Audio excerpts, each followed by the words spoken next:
ਤੁਹਾਨੂੰ ਵੱਡੀਆਂ ਮੁਰੱਵਤਾਂ ਨੇ ਸਤਾਉਣ ਲਈ, ਸਾਨੂੰ ਨਿੱਕੀਆਂ ਮਾਰ ਮੁਕਾਉਣ ਲਈ।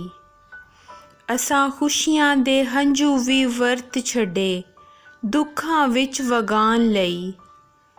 ਖੁਰ ਖੁਰ ਕੇ ਜਦ ਕੱਚੀ ਮਿੱਟੀ ਰੰਗ ਦੇਂਦੀ, ਤਾਂ ਰੂਪ ਬਦਲਦਾ ਪਾਣੀ। ਫੇਰ ਕਿਉਂ ਉਸੇ ਮਿੱਟੀ ਦਾ ਪੁਤਲਾ 100 ਭੇਸ ਵਟਾਵੇ, ਖਸਲਤ ਇੱਕ ਲੁਕਾਉਣ ਲਈ।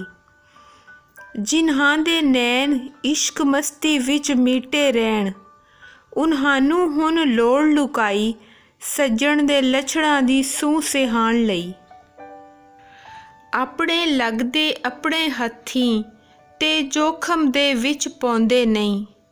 ਕੁਦਰਤ ਆਪ ਵਰਤਾਵਰਨ ਦੇਂਦੀ ਹੈ ਲੋਹੇ ਨੂੰ ਕੁੰਦਨ ਬਣਾਉਣ ਲਈ।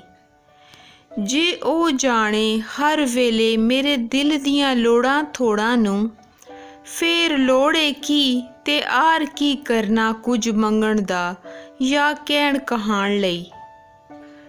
ਜਦ ਪੈਰ ਨੂੰ ਠੁੱਡਾ ਵੱਜਦਾ ਏ ਤਾਂ ਯਕ ਲਹਜ਼ਾ ਜੀ ਡਰ ਜਾਂਦਾ, ਮਤੇ ਕੁਦਰਤ ਵੱਲੋਂ ਸੈਨਤ ਹੋਵੇ ਔਖੇ ਪੈਂਡਿਆਂ ਦੇ ਵੱਸ ਪਾਉਣ ਲਈ। ਪ੍ਰੀਤੋਂ ਮਾਰਿਆ ਉਸ ਵੇਲੇ ਇਕੱਲਾ ਆਸ਼ਕ 100 ਮਜਬੂਰਾਂ ਤੇ ਭਾਰੂ। ਸੱਜਣ ਦੀ ਭਲਾਈ ਖਾਤਰ ਚਾਹੁੰਦਾ ਹਿੰਮਤ ਨਾ ਕਰੇ ਉਸ ਤੇ ਸਖਤੀ ਲਾਉਣ ਲਈ।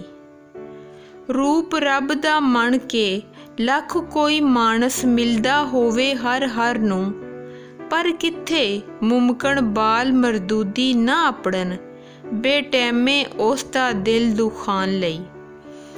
ਤੁਹਾਨੂੰ ਵੱਡੀਆਂ ਮੁਰੱਵਤਾਂ ਨੇ ਸਤਾਉਣ ਲਈ, ਸਾਨੂੰ ਨਿੱਕੀਆਂ ਮਾਰ ਮੁਕਾਉਣ ਲਈ। ਅਸਾਂ ਖੁਸ਼ੀਆਂ ਦੇ ਹੰਝੂ ਵੀ ਵਰਤ ਛੱਡੇ, ਦੁੱਖਾਂ ਵਿੱਚ ਵਗਾਉਣ ਲਈ।